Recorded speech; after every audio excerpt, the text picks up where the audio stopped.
So today, I finally passed my 50K combine for TopStep, the evaluation phase, whatever you want to call it. Um, and the last time I passed an account at all was 3 months ago. And 3 months ago, I wasn't even trading futures. I was trading Forex. So I've been trading futures for around 3 months now. I only demoed for a month. Now, mind you, I've been trading for 9, 10 months now total. Forex like 6 months, and then futures 3 months. Um, and so not the longest time for futures, but I generally do feel like because of the work, because of the time I spent studying my model, backtesting, journaling, and really, really, really, truly trying to tap into my emotion psychology, I feel like passing the account came at a a decent came at a decent time. 3 months I don't feel like is the longest. It surely felt longer based off of the videos I was posting, the journaling, and the documentation of this entire process. I feel like each day, um, there were days where I've posted about having being at an all-time low in regards to psychology, and just to finally see myself passing an account. I know I haven't gotten a payout. Like, this isn't generation, or like this isn't like the biggest news, but still seeing the work that I put in and seeing myself stay consistent, waking up every single day at a certain time and being on time for the market despite staying out late or despite whatever, me being tired, and seeing these small little wins, man, it truly truly keeps you going. And I know I preach about transparency and honesty, right? And I know I post about my accounts being blown, but I don't post about every single one, right? I'm just being completely honest, and don't think that I only blew like a one, two, or three accounts. I've definitely blown over seven, eight, nine, or probably over seven, maybe under 10, definitely over seven. It obviously took a lot of learning, an entire process of self reflection and self accountability. And I promise you, like I genuinely promise you. I know this is so cliche, but I know the exact position you're in. If you're struggling to pass an eval account, I know the exact position you're in, bro. Because mind you, like not even a month, two ago, I was struggling bad. Not even 2 weeks ago. Not even 2 weeks ago, I felt like the worst, right? Because I just consistently I try to follow my rules, and then I just crash out, revenge trade, try to win back my losses.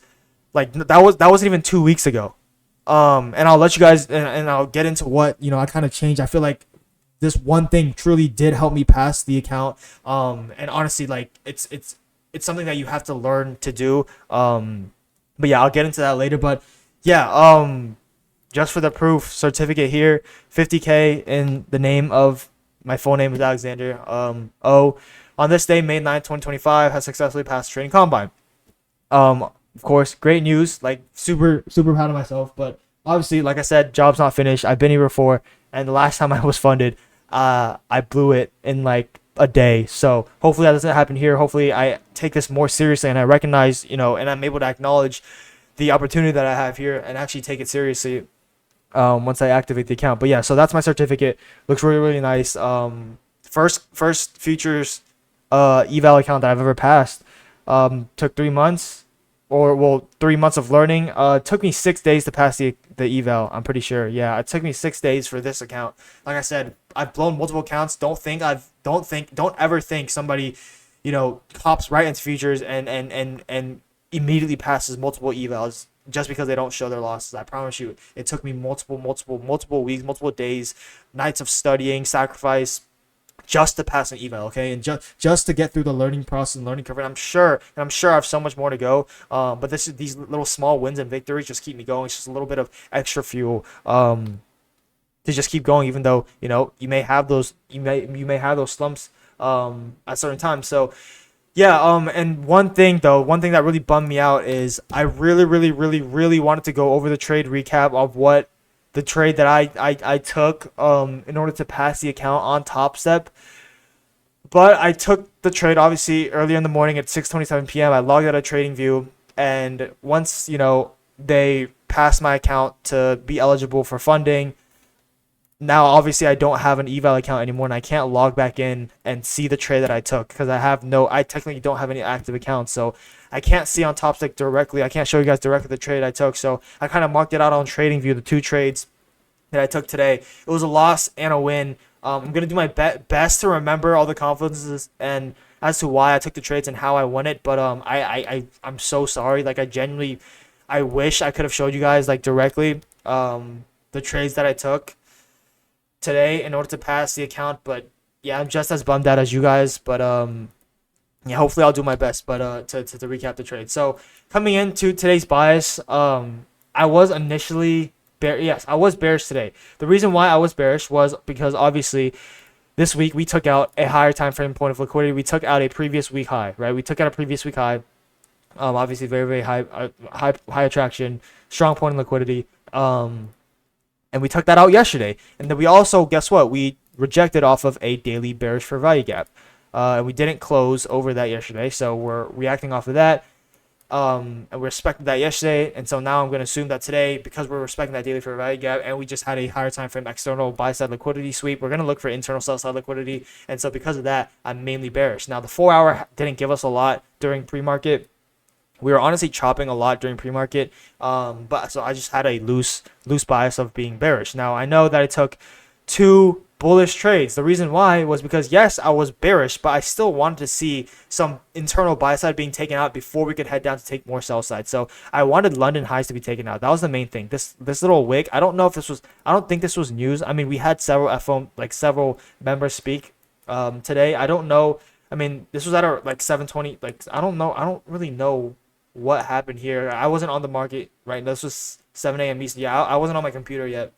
So let me know if you guys know what happened here. But I considered this, the London high because obviously 7:15 a.m. before market open, and I wanted to see this get taken before we would head down. So that was the reason why I took a long here. Like I said, we were generating sell side liquidity here. I knew for a fact we were going to take it because, like I said, higher time frame buy it. My higher time frame drawn liquidity is internal sell side liquidity because we just took out the weekly external buy side liquidity, and now we're gonna look for internal big things. I'm reiterating it over and over again. The last week that I've been on, a pretty good winning streak, is simply understanding the draw. There's nothing else you need. If you understand the draw, you don't need the perfect setup. All you need to do is find an entry, and if your draw is correct and you have correct stop loss placement, you're going to win the trade. Okay, and here I just got the draw wrong, right? That's okay, right? So like I said, London high was my target. Now I got my entry, right? I have a SMT. We're in a macro. Yeah, we're in a macro.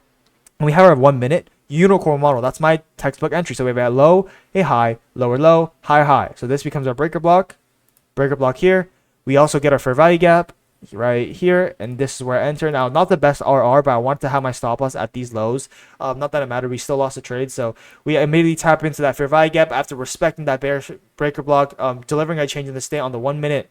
So we have a pretty textbook entry here. We have an SMT, a macro, a unicorn model. The only thing is maybe a market maker model, but that isn't necessary. So I enter off of that. And we end up honestly respecting this 1 minute fair value gap here, and we failed to push past this high and take this London high, which is fine, right? That just means my drawn liquidity was wrong. Now, since we're dumping, I'm gonna try to find an entry for sure, right? Because that's initially what I was looking for. I was looking for internal sell side liquidity to be taken, and so that's what I'm looking for. I'm looking for a short, and guess what? No entries at all. I can't find any entries. We don't get a retracement. Now, I could have waited. Maybe I got a little impatient for this trade. I could have waited for us to tap back in onto the 15-minute, because we had, I guess we never really got the retrace that we needed though. But I know, like I said, the draw was internal sell side liquidity, and what was I looking for here? I marked out Asia lows. So Asia lows was my main target. We had London lows and Asia lows. London lows here. I'm pretty sure this was London, or was this? Yeah, this was Asia lows. This was London lows. I'm pretty positive.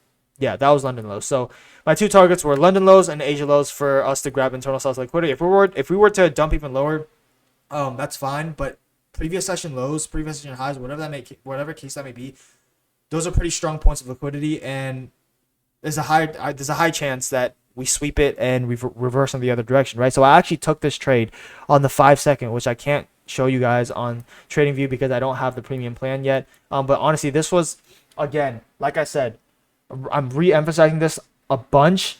I had my entry on the 5-second. I know that's a super zoomed in time frame, but again, draw on liquidity, right? I pointed this out here. Let me I'll pull it up in the Discord as well.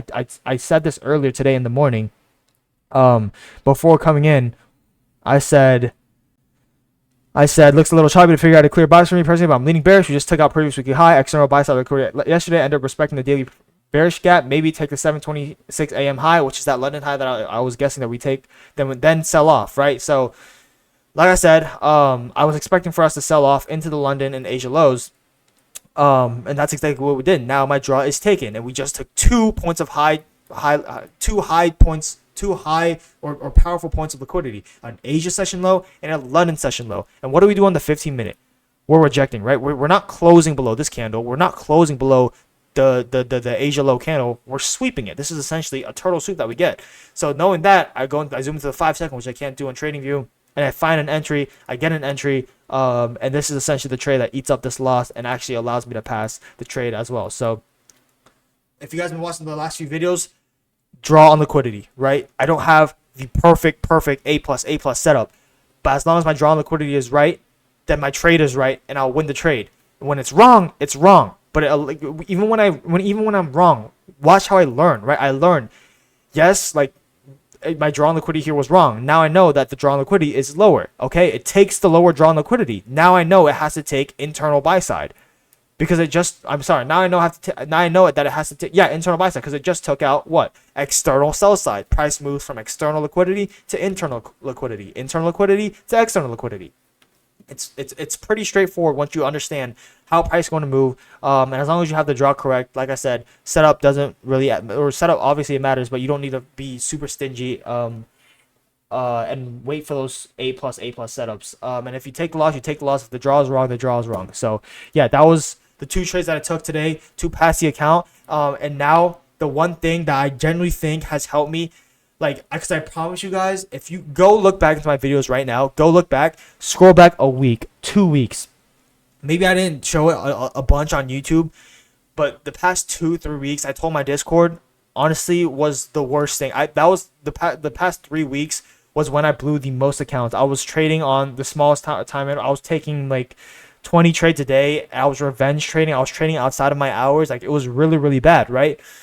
And I reached out to some people that I know that trade, and I had some self-reflection, and I realized, and back then, like during that time when I was, super, super locked in, or so what, I was back testing every weekend. I was learning more about, I was watching the 2019 ICT lecture video playlist every single day. I was watching that, back testing. I was looking for examples of market maker models every single day. I was trying to find at least one example. I was doing so much to stay on the charts outside of my trading hours. And I know you guys have heard this phrase before in trading by like the most successful people ever. Doing less is sometimes more in trading. That's the difficult part that I feel like I'm still learning about. Is actually, like, I know you guys want it really, really bad. I know that you guys feel like you have to put in work, and you guys have to feel like grinding, because that's what life's like. That's what everything else in life requires, right? You need to grind. You need to put in the work. When you're playing a sport, you need to put in the work. You need to practice. When you're starting up a business, you have to get connections. You have to keep your business going. You have to put genuine hours in every single day. You can't take your mind off of it. Trading is different, right? Because it's so emotional. It's so psychological. The less you care, I promise you, I feel like the less you care, not the less you care, but the more simply you look at trading, right? And that's what I've done, is just dumbing it down to the drawn liquidity, right? Because that's what I've done. Dumbing it down to the drawn liquidity and seeing a decent setup and seeing my model, right? Not an A plus model like I was looking for, right? Because that inherently made me more emotional when I wouldn't see my model, but I know the drawn liquidity, right? 2-3 weeks ago, like, I know the drawn liquidity, but I don't see the A plus model, and then I end up missing the move, and I'm like, oh no, okay, like, now I'm getting FOMO and I'm getting greedy. That's what sparks the emotion, right? Because I'm looking for those A plus setups. Why? Because I was back testing and I saw those A plus setups maybe happen once or twice. And so I was like, okay, they do happen, but not as often. You can actually catch moves as long as you see, a decent entry, okay? Not like the perfect model, but as long as you see your entry and you know your model, you should be taking that trade, especially on evals, okay? That's a big thing too, especially on evals. If you're on an express, maybe it's a little bit different. Okay, but if you're on a funded account, it's a little bit different. You actually have to wait to find your setups and make sure that the setups you're taking with purpose. Okay, but evals are a little bit different. If you know the drawn liquidity, it's a little bit better to pass the accounts, because evals are made to pass. You're not losing real money. You're not making real money. But yeah, if you guys are struggling, I'm specifically talking about evals. If you guys are struggling on evals, like I said, sometimes doing less is more, and spending more time off the charts honestly has helped me. I've been taking, there was a really nice trail right outside of campus. I've been walking on weekends instead of back testing, playing golf more on weekends instead of back testing, taking my mind off it, and truly trying to make it seem like it's just an eval. It's just an eval. If I blow it, I can get it again. If I find my entry and I take it, and I feel like the drawn liquidity, if I feel like my drawn liquidity is correct, and I take the trade, and I lose, so what? I can get another one. Okay. Now again, express fund accounts are different, but I just encourage you guys, if you guys are struggling on evals and you guys truly feel like you're putting the work in, I know the exact same. I was in the exact same position. Okay, I was putting in genuine work, back testing, forward testing, learning more about the model, and I just didn't see the results, and I just get more emotional. As soon as I started taking more time off the charts, as soon as I felt like it wasn't the end of the world when blowing the account, when I just took the trade, right? When I just saw my entry and I took the trade because I felt like I was confident in my drawn liquidity. This is what happens, right? I'm able to pass the account pretty quickly. Now, express accounts, I know the model, that I know now express accounts coming in, I have to kind of shift my perspective and my discipline. Obviously, now I have to look for my setup and I have to make sure I have, pretty damn near close to an A plus setup now, or an A plus setup. I need to look for A plus setups now. So yeah, a little bit different now, but yeah, that's just something, some advice I feel like hopefully can help you guys. But yeah, other than that, nothing much else. Like, super excited to see where I'll be at, how I'll work with this express funding account. And yeah, man, I feel like I'm just trading right now. I'm doing nothing else but trading. Like I said, I'm not doing anything more, I'm not doing anything less. I'm doing the exact amount that trading requires, because like I said, it's tricky. The moment you start doing too much, the moment you start doing too much in trading is the moment you start performing worse. Now, obviously, you have to put the genuine time and work in. But the moment, like, if you've learned your model and you know it's profitable, you don't need to do anything more than that, bro. And so I'm just gonna take that mentality going in. If I blow this account, I blow it. I know that I can get myself back at it because proof is in the pudding. I'm able to pass an account. So yeah, I thank you guys for watching. Hopefully this helped you guys, motivate you guys, whatever. I thank you guys for sticking with me on this journey. Members of my Discord, honestly, like, you guys have helped a lot. Not just about learning more about trading, but psychologically, and seeing you guys be so encouraging. I feel like building a community has been a blessing, and I appreciate y'all, and I'm excited to see where we'll all go together. So yeah, thank you guys, and I can't wait to make another video for a payout. Peace and God bless.